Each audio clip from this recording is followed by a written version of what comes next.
Kapolda Sulawesi Selatan Irjen Pol Johandani Raharjo menyebut, para tersangka penculikan Bilqis Ramadhani 4 tahun di Makassar diduga memiliki jaringan sindikat penculikan anak di bawah umur di sejumlah provinsi, di antaranya Bali, Jawa Tengah, Jambi, dan Kepulauan Riau. Ia mengatakan bahwa pengungkapan jaringan tersebut setelah keempat pelaku dalam proses pemeriksaan, sehingga pihak kepolisian berhasil membongkar beberapa jaringan lain yang berkaitan dengan penculikan dan perdagangan orang di sejumlah provinsi. Lebih lanjut, Johandani mengatakan bahwa Polda Sulsel juga telah berkoordinasi dengan beberapa jajaran di Bareskrim Polri untuk mengungkap jaringan sindikat perdagangan anak tersebut. Sebelumnya, polisi menangkap 4 orang pelaku penculikan anak perempuan bernama Bilqis Ramadhani 4,5 tahun yang ditemukan di daerah Jambi setelah dijual. Keempatnya kini ditetapkan sebagai tersangka atas kasus tersebut. Keempat pelaku yang diamankan diantaranya SY, 30 tahun, merupakan warga Makassar yang membawa Bilqis dari Taman Pakui Sayang saat menemani ayahnya bermain tenis. Kemudian NH, 29 tahun, warga Kabupaten Sukoharjo, Provinsi Jawa Tengah atau Jateng, yang membawa Bilqis dari tangan SY. Selanjutnya pelaku berinisial MA, 42 tahun, dan AS, 36 tahun, merupakan warga Kabupaten Merangin, Provinsi Jambi, yang menjual bocah perempuan tersebut ke warga primitif di bagian pedalaman di Jambi.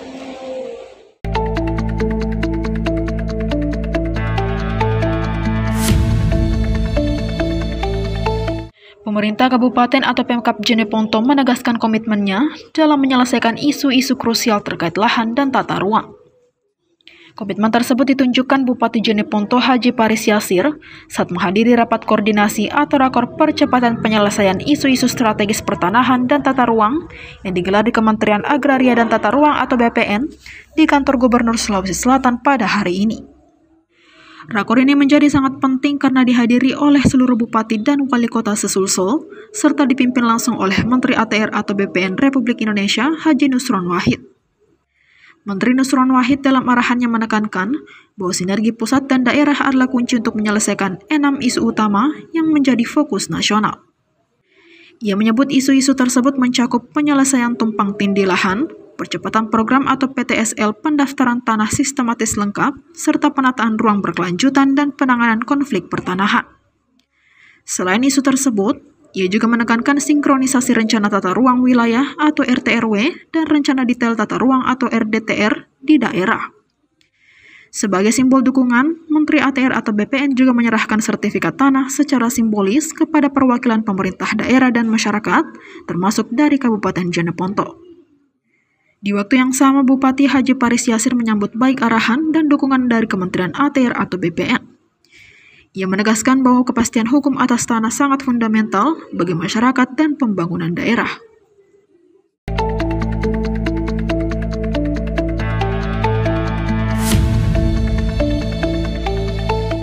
Bupati Luwu Timur Irwan Bahri Syam secara resmi melantik dan mengambil sumpah pejabat pimpinan tinggi Pratama, administrator, pengawas dan fungsional di lingkungan pemerintah Kabupaten Luwu Timur.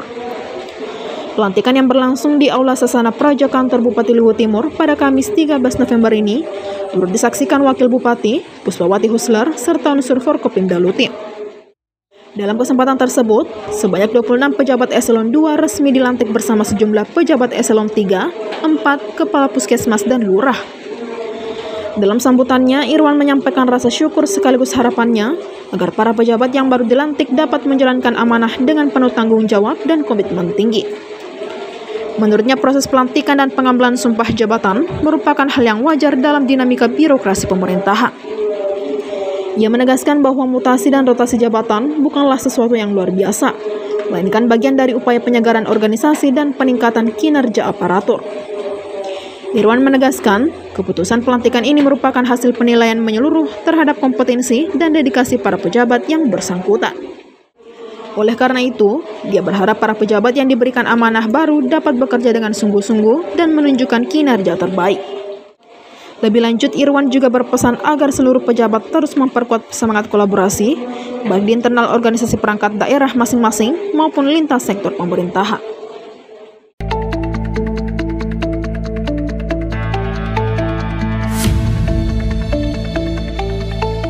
Dewan Pimpinan Daerah atau DPD Partai Demokrat Sulawesi Selatan menggelar rapat kerja daerah atau Rakerda di Hotel Kelaro Makassar Kamis 13 November.